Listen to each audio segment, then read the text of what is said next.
नमस्कार बच्चों, इस वीडियो में आपका स्वागत है। पिछले वीडियो में हमने राजनीतिक आधुनिकीकरण का अध्ययन प्रारंभ किया था। उस वीडियो में हमने यह देखा था कि परंपरागत राजनीति विज्ञान में राजनीतिक आधुनिकीकरण जैसी कोई अवधारणा नहीं पाई जाती। हमने ये देखा था कि परंपरागत राजनीति विज्ञान में तो हम केवल राज्य का अध्ययन करते हैं, हम केवल सरकार का अध्ययन करते हैं और विभिन्न संस्थाओं, व्यवस्थापिका, कार्यपालिका, न्यायपालिका, संविधान इत्यादि संस्थाओं का अध्ययन करते हैं। राजनीतिक आधुनिकीकरण या आधुनिकीकरण जैसी कोई अवधारणा परंपरागत राजनीति विज्ञान में नहीं पाई जाती, तो इसका उदय क्यों हुआ और इसका अध्ययन क्यों करना पड़ा, और इसी का उत्तर देते हुए भूमिका स्वरूप पिछली वीडियो में हमने ये देख लिया था कि 16वीं शताब्दी से यूरोपीय देशों में जो औद्योगिक क्रांति हुई, उस औद्योगिक क्रांति के परिणाम स्वरूप इन देशों में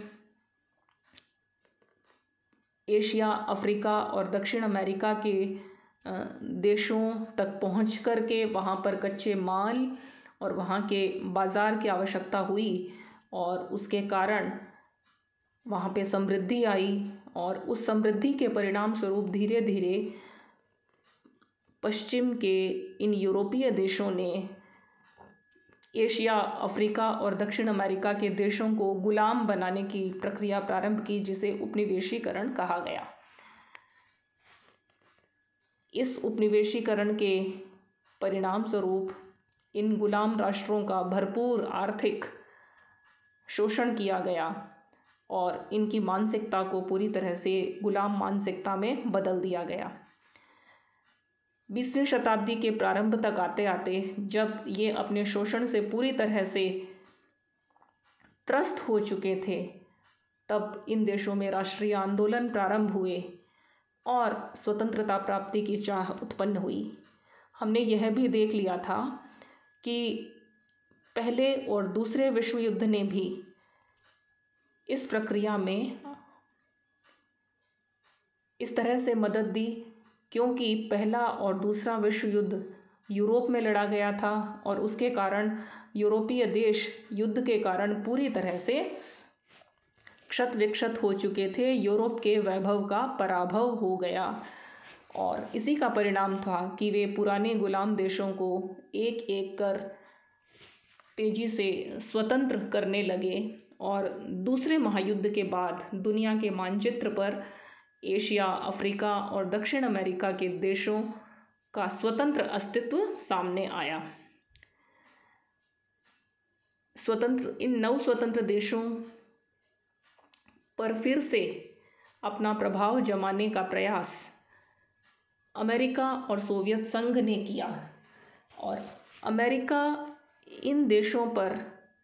अपना प्रभाव जमा सके, इसलिए इन देशों की समस्याओं का अध्ययन अमेरिका के लिए आवश्यक था, ताकि जहां आवश्यक हो वहां पर आर्थिक सहायता के नाम पर इन देशों में पहुंचा जा सके और फिर वहां पर अपना प्रभाव स्थापित किया जा सके। इस तरह से अमेरिका की विदेश नीति की आवश्यकताओं के कारण इन देशों की राजनीति का, इन गरीब देशों के समाजों का अध्ययन प्रारंभ किया गया। और इस अध्ययन के दौरान ये देखा गया कि इन देशों में बहुत तेज़ी से अनेक प्रकार के परिवर्तन एक साथ आ रहे हैं, और जब तक इन परिवर्तनों को भली प्रकार से नहीं समझ लिया जाएगा, तब तक हम इन देशों की राजनीति को भी ठीक प्रकार से नहीं समझ पाएंगे। अमेरिका में राजनीति वैज्ञानिकों ने इन अध्ययनों को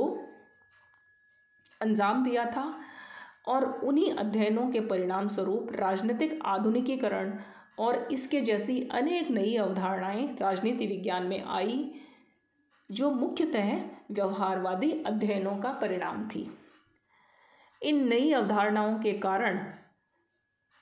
इन नव स्वतंत्र देशों को, जिन्हें कि तीसरी दुनिया के देश या तृतीय विश्व भी कहते हैं, उन्हें समझना अपेक्षाकृत सरल हो गया और इन देशों में होने वाले परिवर्तनों के यथार्थ को इन नई अवधारणाओं के माध्यम से समझने का प्रयास तेज हो गया।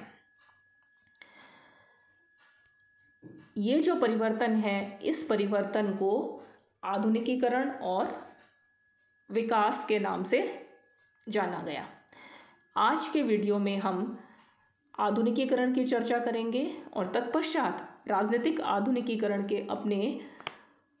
मुख्य अवधारणा का अध्ययन करेंगे। तो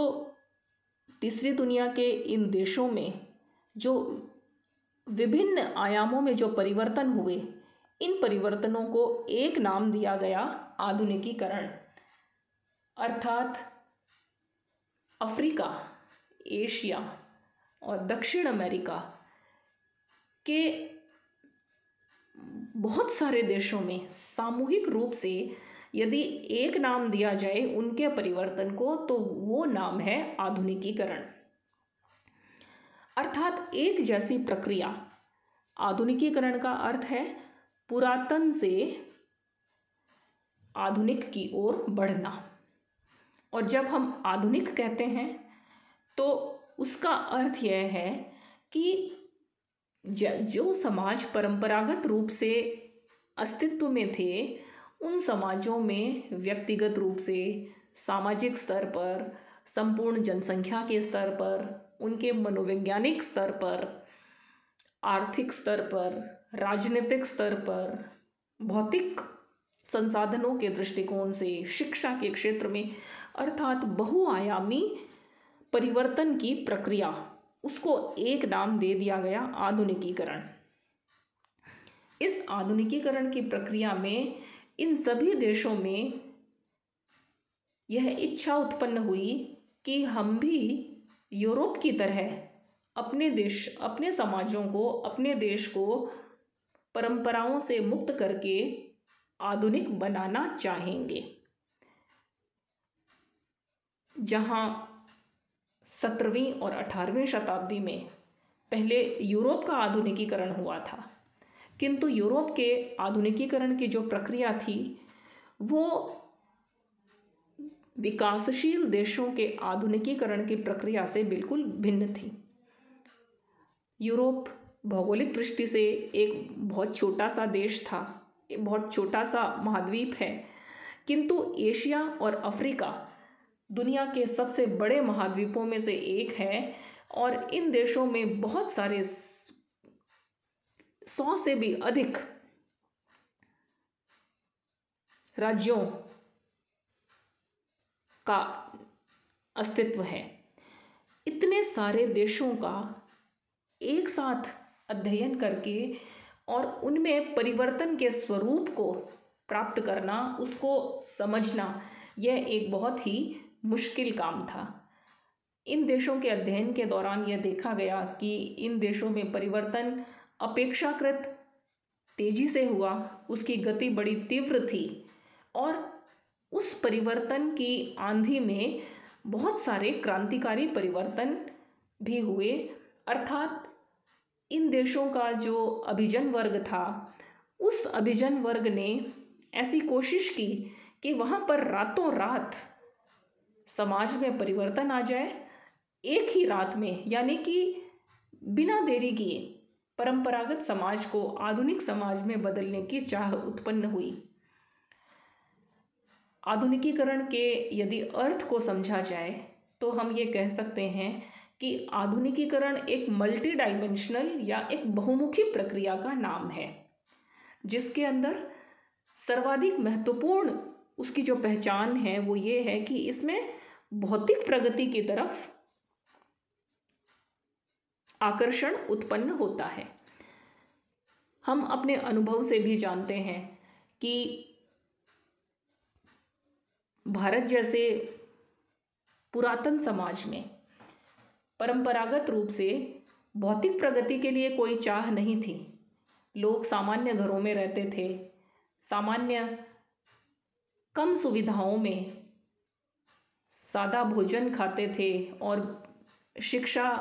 की यदि बात करें तो बिना किसी भवन में, बिना किसी प्रकार के उपकरणों के केवल पेड़ के नीचे शिक्षा देने की बात होती थी, जहाँ पर किसी प्रकार का कोई खर्च नहीं है। यदि मकान की बात करें तो झोपड़ियाँ और ऐसे खुले मकान जहाँ पर किसी प्रकार के भौतिक संसाधनों की आवश्यकता नहीं है, अर्थात समाज में परंपरागत रूप से सरल जीवन था। किसी प्रकार की भौतिक और उद्योग आधारित आवश्यकताएं परंपरागत समाज में नहीं थी। किंतु आधुनिकीकरण की प्रक्रिया के प्रारंभ होने के बाद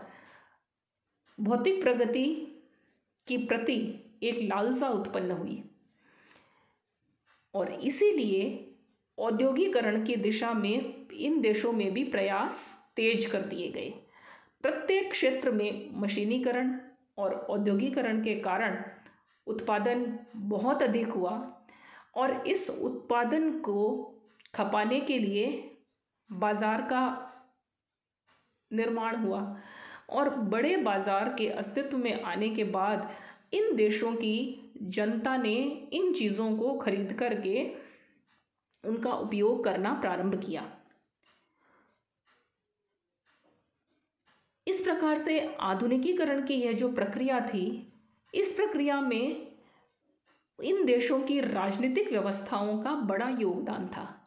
क्योंकि आधुनिकीकरण के और औद्योगिकरण के लिए प्राकृतिक संसाधनों के दोहन की आवश्यकता थी, जिसके लिए अनुमति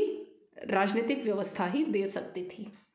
इस तरह राजनीतिक व्यवस्थाओं के नियम, कानून, कायदे ये सब भी बदलने पड़े और उसका सीधा सीधा प्रभाव जीवन के सामाजिक और मनोवैज्ञानिक क्षेत्रों पर भी पड़ा और उसमें भी परिवर्तन सम्मिलित हुए। सामाजिक क्षेत्र में जबकि शिक्षा का सार्वभौमिकरण करने की प्रक्रिया प्रारंभ हुई तो लोगों ने परंपराओं को, रूढ़ियों को और अंधविश्वासों को मानने से इनकार कर दिया और मनोवैज्ञानिक रूप से व्यक्ति की गरिमा और व्यक्ति का महत्व बढ़ने लगा। तो कुल मिलाकर के यदि इन बहुमुखी परिवर्तनों की बात करें तो इन सब में बुद्धि और विवेक की प्रधानता आ गई। अर्थात व्यक्ति जो भी निर्णय लेगा वो तर्क के आधार पर लेगा, विवेक के आधार पर लेगा, उसमें किसी भी प्रकार की रूढ़ि या परंपरा को कोई स्थान नहीं रहेगा। जीवन के सभी क्षेत्रों में आने वाले ये परिवर्तन एक जटिल प्रक्रिया के रूप में बदल गए और जिसका परिणाम आधुनिक समाज की स्थापना में होने लगा। इस तरह से आधुनिकीकरण की प्रक्रिया पूरे समाज को बदलने के लिए एक महत्वपूर्ण प्रक्रिया थी और जब समाज बदला तो उस समाज के आर्थिक, राजनीतिक, सांस्कृतिक, मनोवैज्ञानिक और सामाजिक सभी क्षेत्रों में परिवर्तन अवश्यंभावी हो गई। क्लाउड ई वेल्स ने इसकी परिभाषा करते हुए लिखा है कि आधुनिकीकरण की प्रक्रिया में संसाधनों का विवेकपूर्ण उपयोग किया जाता है, अर्थात विवेक शक्ति के आधार पर यह तय किया जाएगा कि संसाधनों का प्रयोग क्यों और किस उद्देश्य के लिए करना है, न कि किसी प्रकार की रूढ़ि के आधार पर। और क्लाउडी वेल्स का ये कहना है कि आधुनिकीकरण का उद्देश्य आधुनिक समाज की स्थापना करना होता है। इसी तरह से हंटिंगटन ने आधुनिकीकरण की एक बहुत सुंदर परिभाषा दी है और हंटिंगटन के अनुसार मानव चिंतन और गतिविधि के सभी क्षेत्रों में परिवर्तन लाने वाली बहुमुखी प्रक्रिया का नाम आधुनिकीकरण है। अर्थात इस प्रक्रिया के अंतर्गत मनुष्य की चिंतन प्रक्रिया में परिवर्तन आता है और चिंतन के परिणाम स्वरूप उसके व्यवहार में परिवर्तन आता है। मनुष्य के चिंतन में विवेक की प्रधानता आ जाती है और उसके व्यवहार में भी सर्वत्र विवेक प्रधान गतिविधियों का महत्व बढ़ जाता है। साइरिल ब्लैक का ये कहना है कि आधुनिकीकरण का प्रमुख तत्व प्राकृतिक शक्तियों पर बढ़ता हुआ नियंत्रण है। ये एक बहुत ही महत्वपूर्ण परिभाषा है और आधुनिकीकरण की प्रवृत्ति की ओर इंगित करता है। आधुनिकीकरण आता ही इसलिए है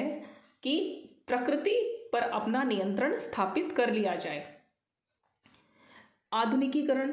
को लाने का प्रमुख जो साधन है वो औद्योगिकरण है और उद्योगों के द्वारा मशीनीकरण की प्रक्रिया बढ़ती है और मशीनों से प्रकृति पर नियंत्रण करना आसान हो जाता है, सरल हो जाता है।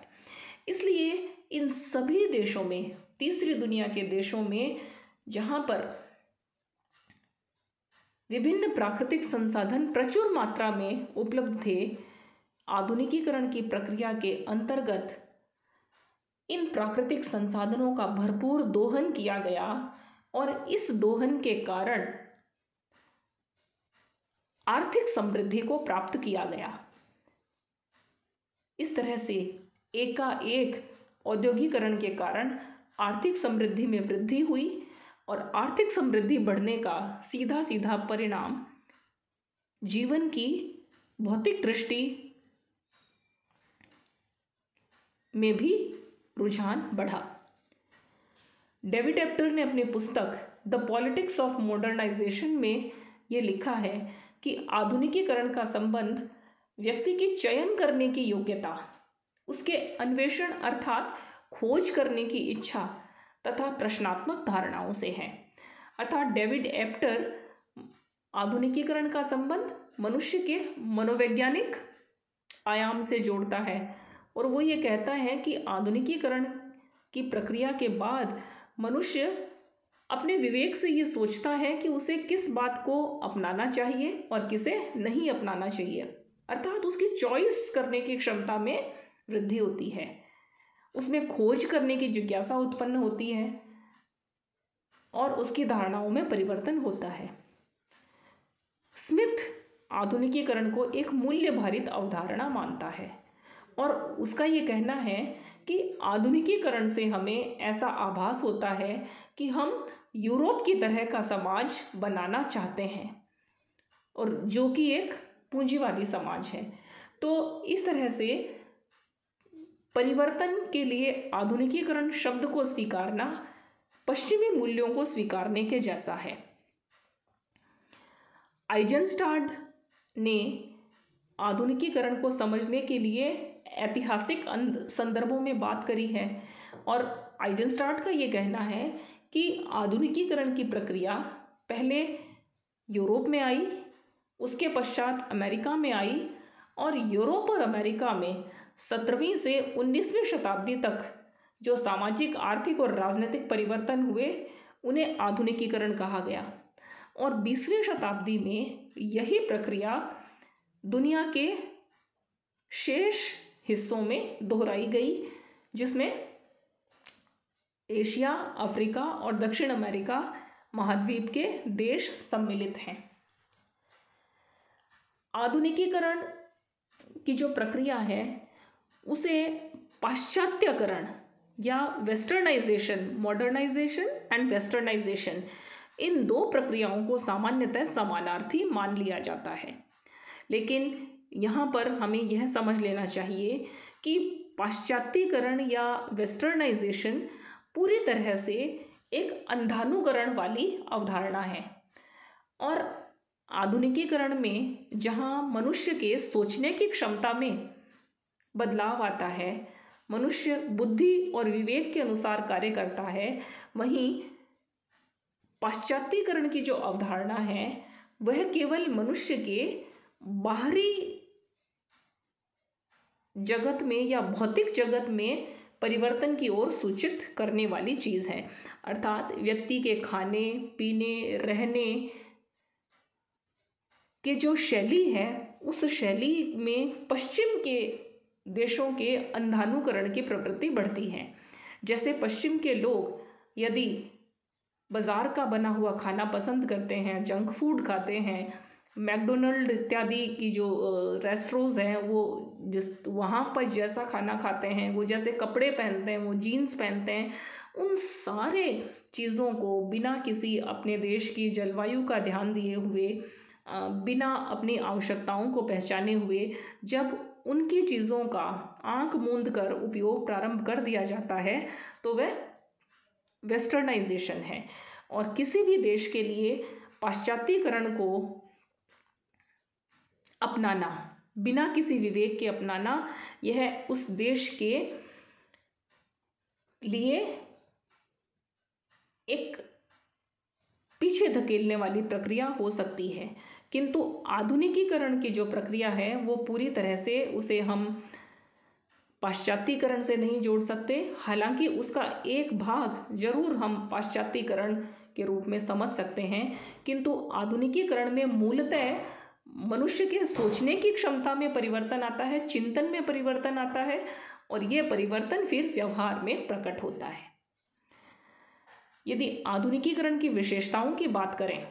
तो आधुनिकीकरण में सर्वाधिक महत्वपूर्ण विशेषता यही है कि इसमें पर्यावरण और प्रकृति पर मनुष्य का नियंत्रण स्थापित हो जाता है। यही वो मुख्य बात है जो आधुनिकीकरण को आगे के लिए संभव भी बनाती है। और ये होता कैसे है? तो इसकी दूसरी विशेषता ये है कि प्राकृतिक और भौतिक संसाधनों का इस नियंत्रण के बाद में अधिकतम दोहन किया जाता है, उनका अधिकतम उपयोग किया जाता है, जो किसके माध्यम से संभव होगा? वो यंत्रों के द्वारा और तकनीक के द्वारा संभव होगा। अर्थात आधुनिकीकरण की प्रक्रिया में विज्ञान का उपयोग इस दृष्टि से ही किया जाता है कि हमें प्रकृति पर अपना नियंत्रण स्थापित करना है। विज्ञान के नए नए जो आविष्कार हैं वो इस प्रकार से उनका उपयोग किया जाता है कि अधिकाधिक उत्पादन किया जा सके, उस उत्पादन का अधिकाधिक उपयोग किया जा सके और प्रकृति का अधिकाधिक मात्रा में दोहन करके आर्थिक समृद्धि को प्राप्त किया जा सके। इसलिए इसका परिणाम यह होता है कि उस देश में औद्योगिकरण आता है, और जब उद्योग स्थापित होते हैं तो उन उद्योगों के आसपास गांवों का शहरीकरण होने लगता है, और शहर में जो सुविधाएं उत्पन्न होती हैं उन सुविधाओं का जो प्रचार प्रसार होता है। इसलिए पूरे देश में ग्रामीण अर्थव्यवस्था से औद्योगिक अर्थव्यवस्था में परिवर्तन आ जाता है। इसका परिणाम व्यापक साक्षरता होता है और लोग पढ़ने लिखने में रुचि लेते हैं, औपचारिक शिक्षा प्राप्त करना चाहते हैं। तो जब ये औपचारिक शिक्षा ग्रहण करते हैं तो इसका प्रभाव यह होता है कि लोगों की राष्ट्रीय और व्यक्तिगत आय में भी वृद्धि होती है, और व्यक्ति वस्तु विनिमय के स्थान पर मुद्रा को प्राप्त करने का प्रयास करता है, और राष्ट्रीय जो मुद्रा है उसका महत्व, यानी कि करेंसी, पेपर करेंसी का महत्व बढ़ने लग जाता है। इस तरह से जब मनुष्य आर्थिक रूप से औद्योगिक अर्थव्यवस्था में प्रवेश करता है, शिक्षा के कारण उसके सोचने और समझने की शक्ति बढ़ती है, उसमें चयन करने की क्षमता बढ़ती है, तो अब उसकी इच्छा होती है कि वह शासन के कार्यों में भी अधिकाधिक सहभागिता निभाए। इस तरह से लोकतंत्र के प्रति उसकी चाह बढ़ती है, और प्रत्येक व्यक्ति यह चाहता है कि राजनीति में भाग लेकर के वह अपने हितों की पूर्ति कर सके। औद्योगिकरण के कारण या मशीनीकरण के कारण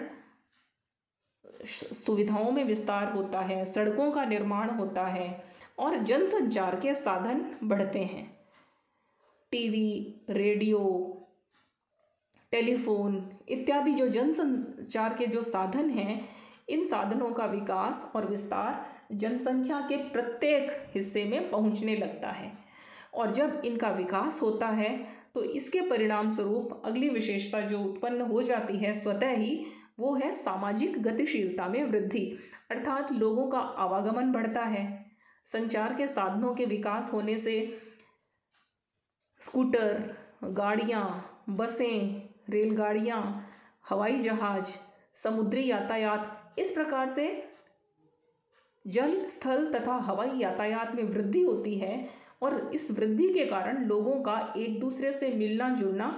बहुत अधिक मात्रा में तेज हो जाता है। जब सामाजिक गतिशीलता में वृद्धि होती है तो लोगों में एकता की भावना प्रकट होती है, क्योंकि वे एक दूसरे से अधिकाधिक मात्रा में मिलते हैं। टीवी के माध्यम से उन्हें अधिकाधिक सूचनाएं एक दूसरे के प्रति मिलती हैं और उनके अंदर एक प्रकार की कनेक्टिविटी बढ़ती है, तो देश में राष्ट्रीय एकता के प्रति निष्ठा उत्पन्न होती है और उसका जो एक परिणाम दिखता है वो है समानता के सिद्धांत में आस्था बढ़ती है।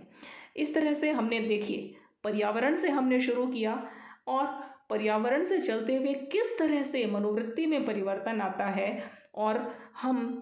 पूरे देश में ये समान रूप से जब प्रक्रिया उत्पन्न होती है तो समानता और स्वतंत्रता के सिद्धांतों में चाह उत्पन्न होती है, आस्था उत्पन्न होती है और एक स्वतंत्र और समान समाज का जन्म होता है, जो कि उस समाज से पूरी तरह से भिन्न होता है जो कि आधुनिकीकरण से पहले का समाज था। इस तरह से यह जो प्रक्रिया है आधुनिकीकरण की प्रक्रिया, यह एक ही प्रकार से सब देशों में घटित होती है, किंतु फिर भी प्रत्येक देश में इस प्रक्रिया के घटने की गति भिन्न भिन्न हो सकती है। इस प्रक्रिया को प्रभावित करने वाले चर अलग अलग हो सकते हैं, क्योंकि इस प्रक्रिया में बाधा उत्पन्न करने वाले, इस प्रक्रिया में सहयोग देने वाले जो ऐतिहासिक, सांस्कृतिक और सामाजिक तत्व होते हैं वो हर देश में भिन्न होते हैं और हर देश की अपनी समस्याएं होती हैं। हर देश का पर्यावरण और भूगोल भिन्न होता है। इन सब चीज़ों का प्रभाव आधुनिकीकरण की प्रक्रिया पर पड़ता है और इसीलिए हर देश में आने वाले परिवर्तनों को समझने के लिए, जैसा कि हमने पिछले वीडियो में देखा था कि एरिया स्टडीज़ या क्षेत्रीय अध्ययनों का क्रम प्रारंभ हो गया। अमेरिका के राजनीति वैज्ञानिकों ने विभिन्न देशों में क्षेत्रीय अध्ययनों को करके ही यह निष्कर्ष निकाला था कि सभी देशों में आधुनिकीकरण या परिवर्तन की प्रक्रिया यद्यपि बहुत जटिल थी, किंतु इन सभी देशों में एक समान प्रकार के निष्कर्ष सामने आए और वो जो निष्कर्ष हैं वो हम इन आधुनिकीकरण की विशेषताओं में देख सकते हैं। अब यदि बात करें कि आधुनिकीकरण को किन स्तरों पर जांचा जा सकता है, वो कौन से पैमाने हैं जिन पर हम आधुनिकीकरण को समझ सकते हैं, तो सबसे पहले है मनोसांस्कृतिक स्तर। यदि मनोवैज्ञानिक स्तर पर देखें तो आधुनिकीकरण का परिणाम होगा मनुष्य के मूल्य में परिवर्तन आएगा,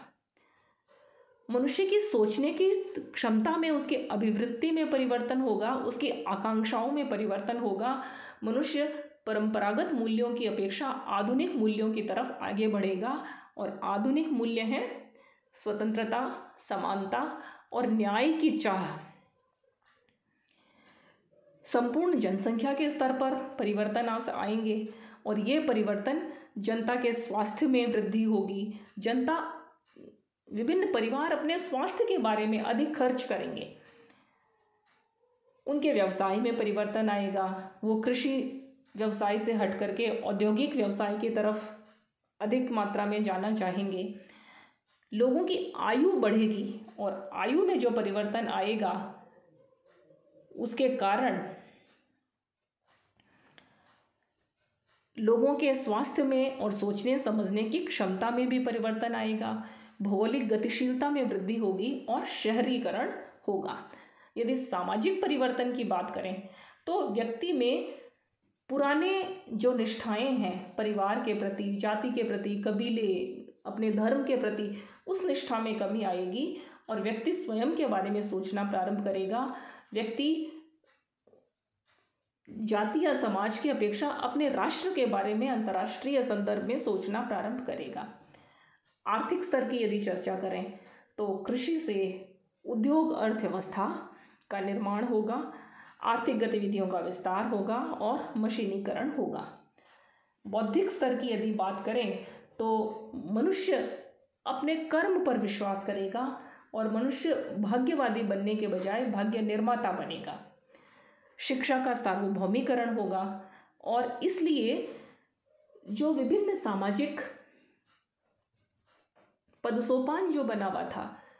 उच्च वर्ग, निम्न वर्ग, अछूत, दलित वर्ग, इन सब को दूर करके एक सामान्य समानता की भावना उत्पन्न होगी और इसीलिए इन देशों में ऐसे कानूनों का निर्माण होगा जो कि जनसंख्या में समानता की भावना का बौद्धिक स्तर पर निर्माण कर सकें। और इन सब को लाने वाला जो अंतिम स्तर है वो है राजनीतिक स्तर, जो कि आधुनिकीकरण की प्रक्रिया को तेज करने के लिए नए प्रकार के कानूनों का निर्माण करेगा। उसमें नई प्रकार की राजनीतिक संस्थाओं का निर्माण होगा, नए प्रकार के संविधान का निर्माण होगा, ताकि आधुनिकीकरण की प्रक्रिया को